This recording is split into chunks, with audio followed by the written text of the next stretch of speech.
1994. Nigerian writer and activist Wole Soyinka escaping impending arrest for having opposed the military government. A life in exile started, remote opposition, and writing beautiful words that earned him the Nobel Prize of Literature. In this documentary, we explore the journey that Soyinka undertook from being a village boy that didn't want to achieve anything to becoming called the conscience of the nation of Nigeria.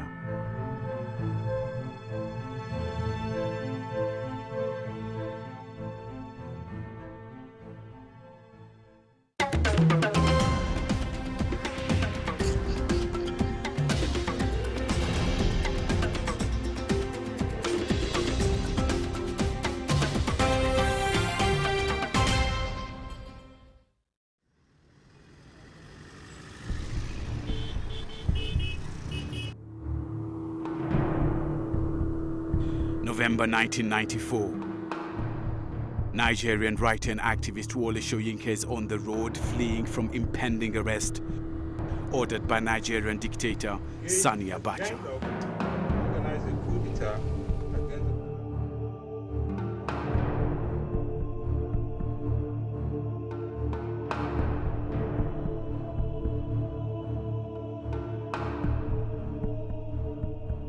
General Abacha had seized power just a year ago in a coup d'etat and was tightening his grip on the country.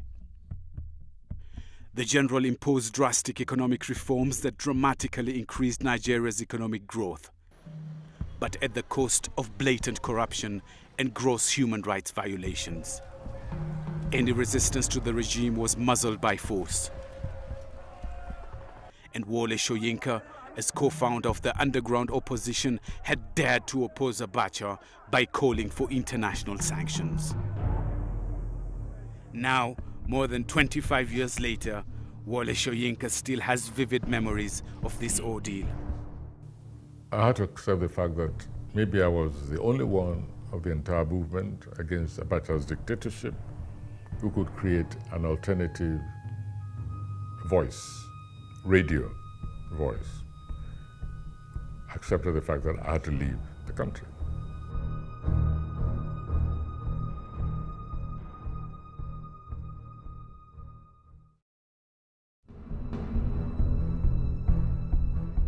Soyinka had every reason to escape. The Abacha regime was known for killing anyone standing up against them. Even the fact that Soyinka was already a Nobel Prize-winning writer would not have saved him. The hasty journey started by car from his home. I was in Abeokuta when it became clear that the chips were down. I either leave or get captured by Abacha. So I got in the car, pretended I was on a hunting trip. And so even though there were soldiers, roadblocks and so on everywhere, they recognized me and actually passed through some of those roadblocks and went along the smuggler's route to Iseng and the crossing of the main river to the Republic of Benin.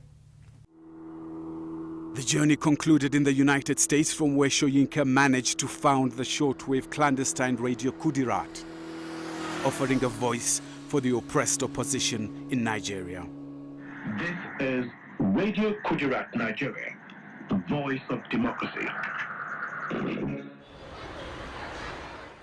Wole Soyinka had left his ancestral Yoruba land in southwest Nigeria, where he was born on the 13th of July, 1934, in the town of Abeokuta. He was raised in the neighborhood called Ake. Soyinka describes his young years in the 1981 memoirs, Ake, The Years of Childhood. In Ake, Soyinka also mentions his St. Peter's Primary School that still exists.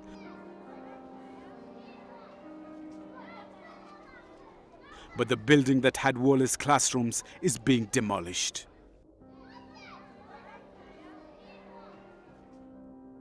Soyinka's father used to be the head teacher here. He says that his parents have sown the seeds for his life as a writer and activist by often debating about Nigeria's British colonial rulers. I grew up in a community, family environment in which the sense of nationalism was quite strong. My uncles, my parents, they used to argue quite a lot. This discussion was going on. And so there were manifold aspects of viewing our condition. And I was bombarded, as a curious child, I was a very curious child, I was bombarded with many aspects, different aspects of that. Wole Soyinka's secondary school, the Abeokuta Grammar School, is also mentioned in Ake. It, in the meantime, became the seat of the bishop of the Anglican Church in Nigeria. The bishop says that the young Wole was befriending members of the Ransom Kuti family in Nigeria, who were all respected here in Yoruba land. This family produced the influential Nigerian women's rights activist Funmilayo Ransom Kuti and Hassan Fela, who was a famous musician and activist.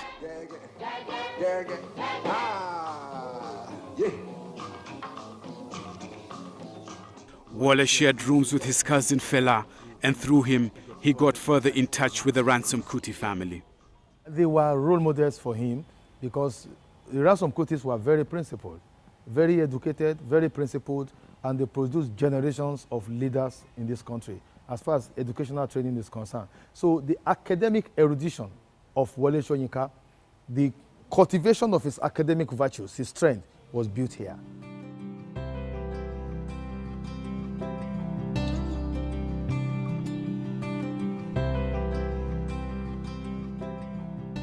In this environment, Soyinka was encouraged to read a lot. It made him become a writer, although he says he didn't intend to. I suppose along the way, I sort of thought, well, I'm reading about all these people, all these strange characters and so on. And I began to put my own characters in place of what I read.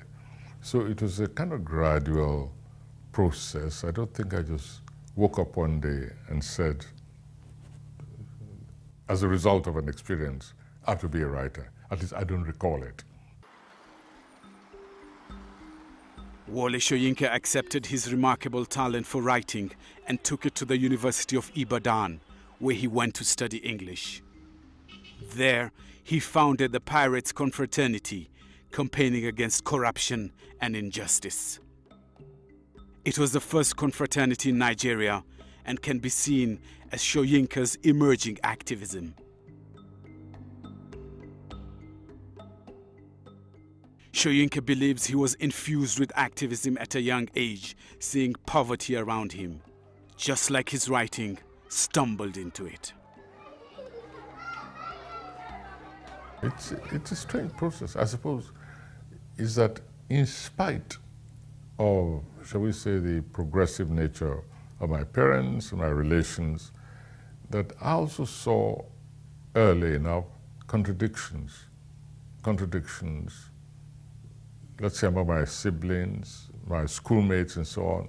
I saw the disparity between their social conditions and my own, which was privileged. All these various observations, hints, actualities observed coalesced progressively towards feeling that it was the most natural thing to try and at least obviate these contradictions, inequalities within society.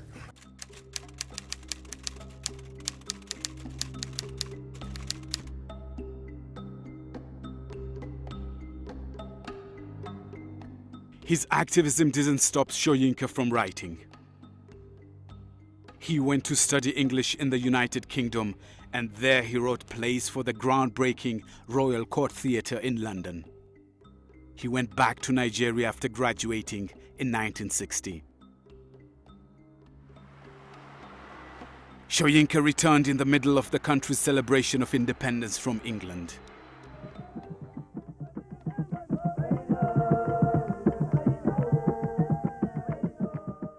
For that, Soyinka wrote the play A Dance of the Forests, in which he dared to question the benefits independence was supposed to bring. The play was therefore not received well, but Soyinka says he could not just jubilate the country's liberation from the colonial yokes.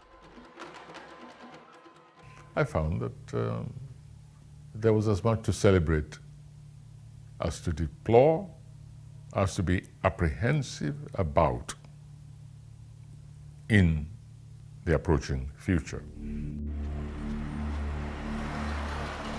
In the years after, Soyinka demonstrated a growing militancy. He invaded a radio station in Ibadan in 1964, protesting against fraud during local elections. This got Soyinka in prison for the first time. But he continued criticizing politicians and power, like in the 1965 Kongi's Harvest, that is about an African dictator staging a coup. When the next in line claps his hand upon the monarch's mouth, it is time for him to take the finals. It made Soyinka's fame grow, and he was somehow automatically given access to the political leaders at the time. In 1967, he secured a meeting with rebel commander Ojukwu, hoping to avoid the Biafra War, but he failed. A bloody war broke out that lasted until 1970.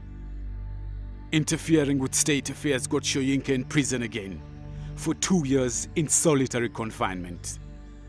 To keep busy, he was writing notes on pieces of paper that were smuggled in. They formed the base of his 1971 prison memoirs.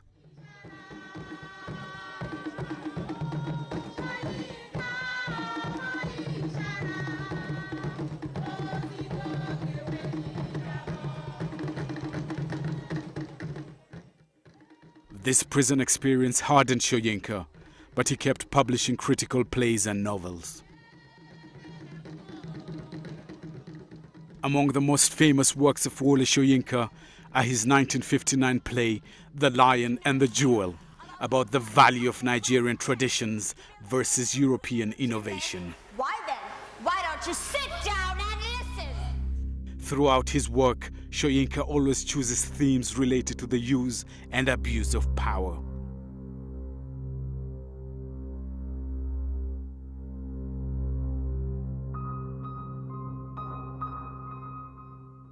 His oeuvre in 1986 earned him the Nobel Prize for Literature.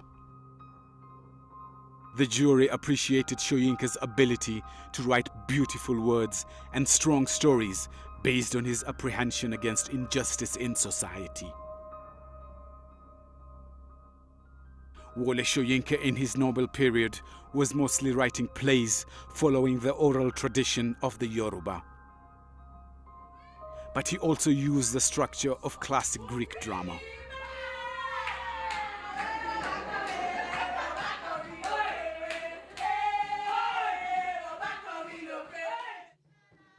The combining of indigenous and European literary cultures distinguished Soyinka from other African writers of his time. The style itself is in line with Yoruba storytelling, rich in wordings and abundant of metaphors.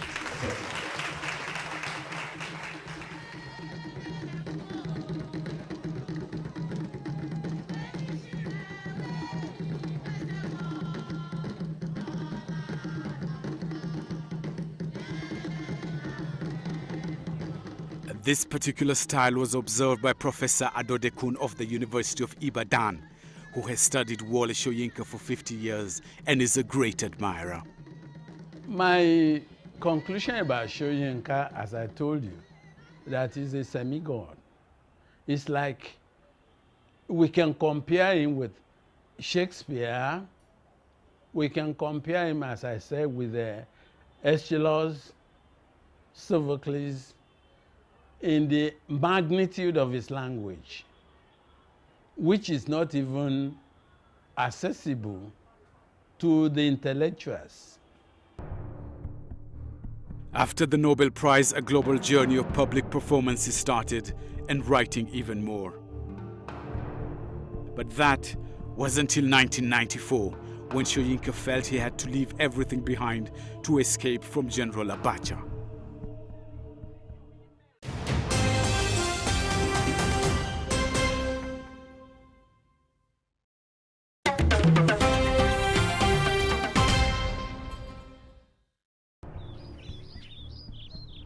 To get away alive from General Abacha in 1994, Soyinka had to abandon a life, an act that might be symbolized by having left alone his collection of statues that belong to Soyinka's Yoruba culture. The Yoruba live in the southwest of the country. Their culture is best represented through a society of statues embodying the gods and forces belonging to their pantheistic religion. The Yoruba belief carries the virtue of improvement of society and oneself through meditation and study. This developed into a sophisticated set of rituals and norms for human conduct. This helped the Yoruba to become an economical and political force in Nigeria up to the present day.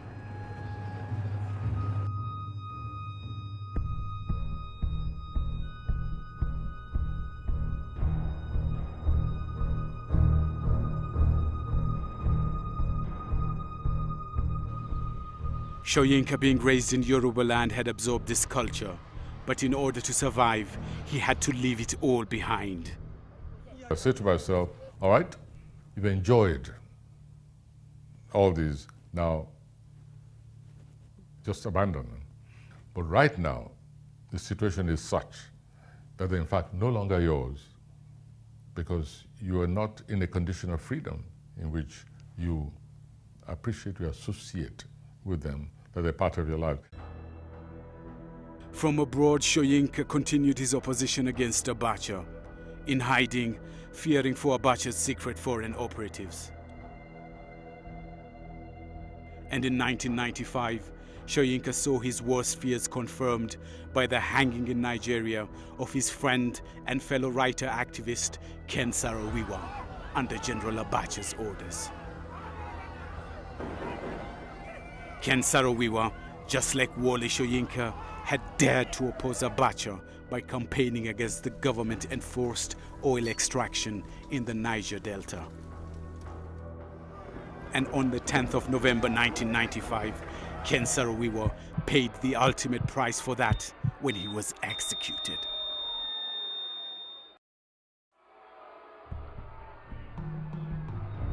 For Soyinka, this was a double shock, since Ken Saro-Wiwa a few years earlier had sought advice from him on a document vowing for better rights for the affected tribes in the Niger Delta. We met in Stockholm, for instance. He was coming from the United Nations, where he'd been agitating for the recognition of the Ogoni as one of the threatened indigenous tribes.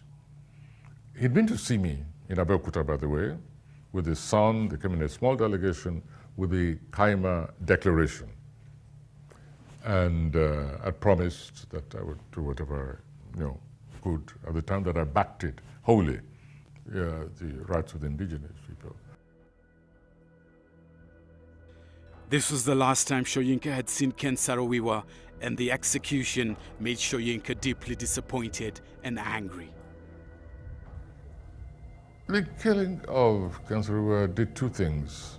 One, on the one hand, it frankly made me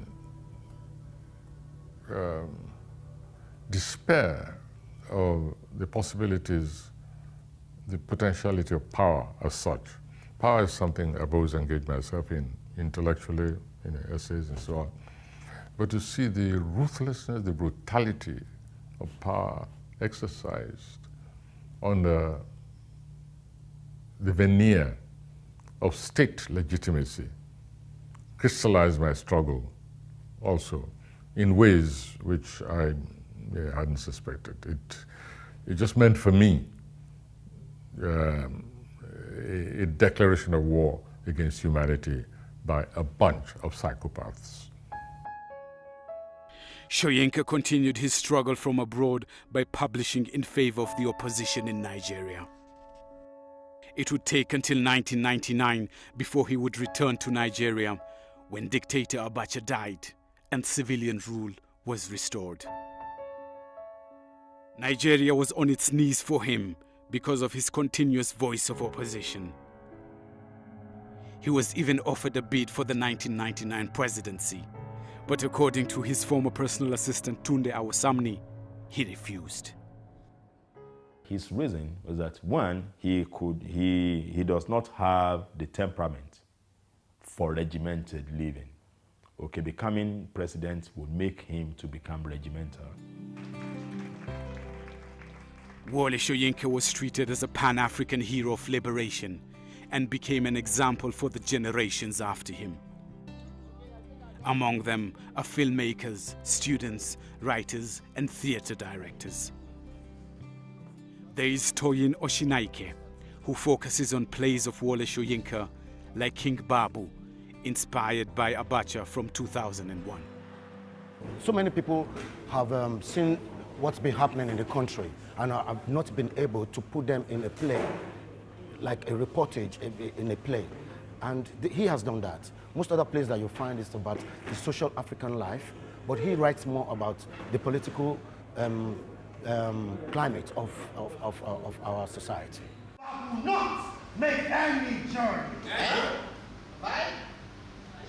That is, not yet. There is Odia Ofemun, who became a poet after having gotten approval from Soyinka by paying him a visit and presenting his work. Looked at them and asked, "Are you sure you wrote them?" Frankly, I wasn't looking very, very decent in a university sense because I was dressed like a factory lover. I had a shirt tied by my navel and I was wearing bedroom slippers. So I was just like anybody off the street, which was why he had to ask the question, "Are you sure you wrote them?" From that moment, I knew I could call myself a poet because it meant that he liked the poems I brought. In retrospect, one can say that Wole Soyinka, despite his writing style, created himself a global presence. And inside Nigeria, he became a voice to be recognized.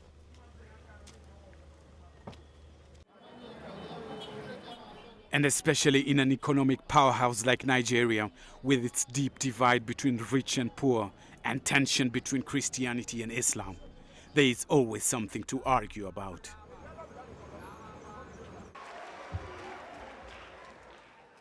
And Wole Soyinka is always on the forefront to give his comments.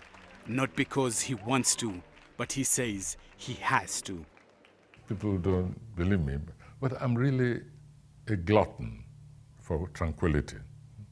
I'm really a closet, tranquil person. The problem I have is that my tranquility is disturbed by the unacceptable.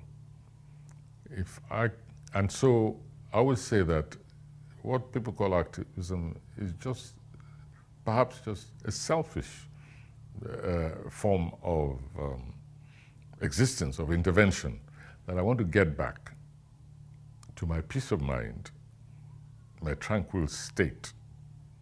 And therefore, when there are events, circumstances, forms of conduct in society, no matter who's responsible, which disturb my tranquility, then I have to do something about it. So I hope you'll organize that. And Soyinka is now looking at being cherished wherever he goes. Although that made him ambivalent.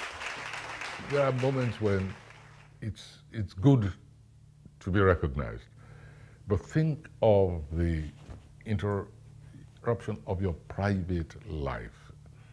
Think of how the constituency balloons when all you're thinking of is getting back into those private moments where you can create or just do absolutely nothing.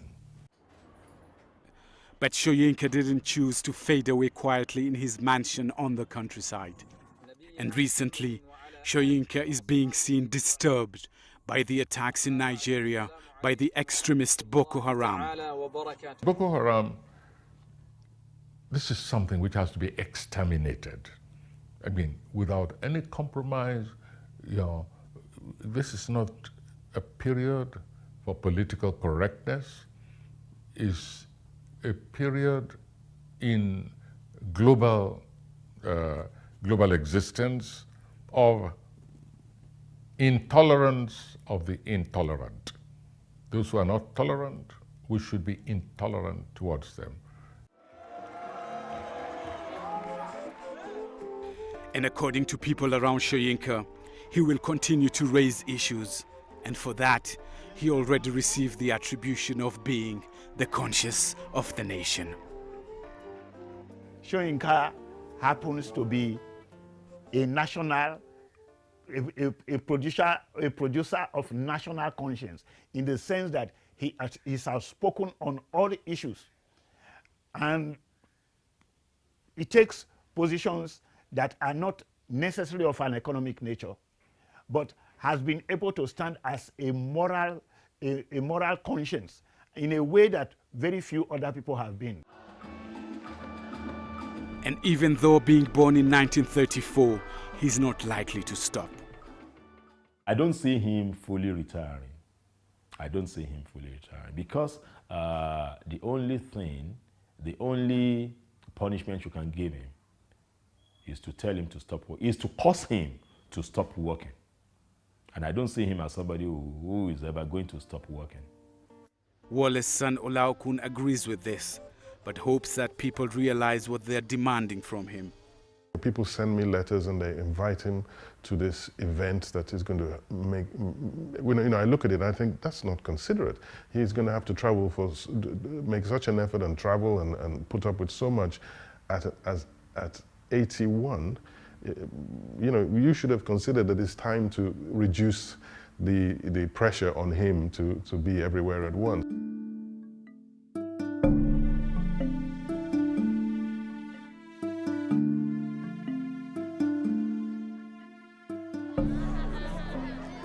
And he keeps creating by publishing and raising his voice when he deems necessary. And retirement? That's an academic issue. I even made the mistake of announcing publicly once that I was retiring. And then I had to swallow my words and say, oh no, what I should have said is that I am now a student of retirement, and that I may graduate this year, and then I'll do my postgraduate next year, and eventually I'll do my PhD in retirement, by which time I'm probably gone. That's what I cope with it.